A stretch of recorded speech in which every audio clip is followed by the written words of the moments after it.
Praise lord అండి. మీ అందరికీ వందనాలు. ఆదికాండం 31వ అధ్యాయం 5వ వచనం మనం ఒకసారి చదువుకుందాం.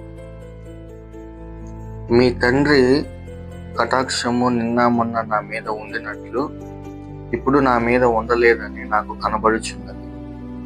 అయితే నా తండ్రి యొక్క దేవుడు నాకు తోడే ఉన్నాడు.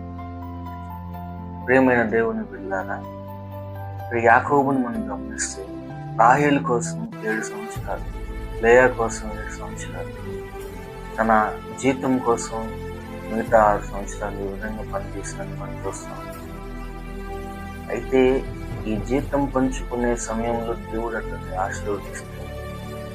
ఆశీర్వదించక ముందు ఉన్న తన మాట మావయ్య మాట, తన ఆశీర్వదించబడటాన్ని బట్టి చూసి లాబాను కుమారులు కూడా అసూయతో మాట్లాడారు.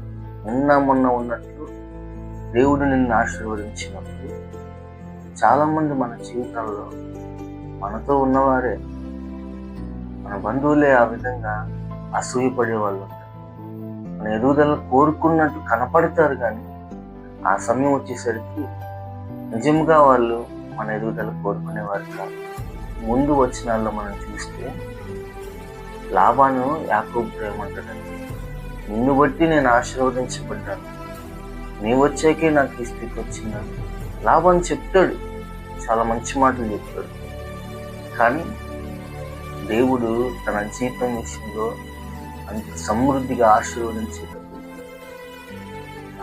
లాబాను కుమారులు అందరూ కూడా యాకోబుని మోసగాడనే విధంగా మాట్లాడుతూ ఉంటాడు. అయితే యాకోబు మాత్రం ఏమంటాడు తెలుసా? నా తండ్రి యొక్క దేవుని కటాక్షము నా మీద ఉంది, అది నాకు చాలు అంటాడు. ఎవరు మనల్ని పోడాల్సిన పని లేదు. నిన్న మొన్న ఉన్నట్టు మనుషులు ఈరోజు ఉండరు. నిన్న మొన్న ఉన్నట్టు మాట ఈరోజు మాట తప్పిపోతాడు.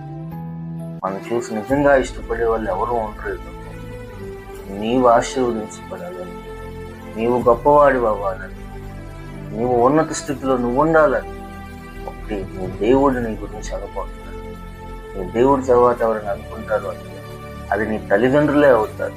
సొంత అన్న ఏశావు తనకు వచ్చిందని ఏమైతే వదిలేయలేదు. అసూయతో పగబెట్టుకున్నాడు చంపేందుకు. ఈ విధమైన అసూయలు మామయ్య అన్నయ్య వీళ్ళందరూ ఇలానే ఉంటారు పిల్లలు. ఆ విధంగా మనం కూడా దేవుని కటాక్షం కొరకు నువ్వు కనిపెట్టుకో, నీవు కూడా ఆశీర్వదించబడతావు.